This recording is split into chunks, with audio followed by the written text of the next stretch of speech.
Lobby Tools, legislative news and information systems, on the web at lobbytools.com.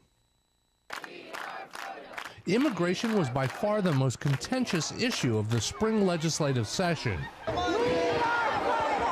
Workers and activists crowded the hallways for weeks, their presence convincing lawmakers not to do anything.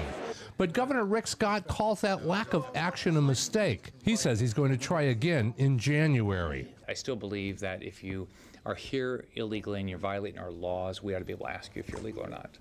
But Florida only needs to look north to Georgia to find out what will happen here if the state decides to start randomly checking IDs. Even though a tough new immigration law here in Georgia has been basically put on hold, farmers in the Peach State are having trouble finding workers. Many migrants are refusing to work in Georgia. Immigration activist Kathy Bird, reached by phone, says the Georgia law has been an economic disaster. It's just the perception of having such an anti-immigrant stance has, forced people to move themselves and their families out of there.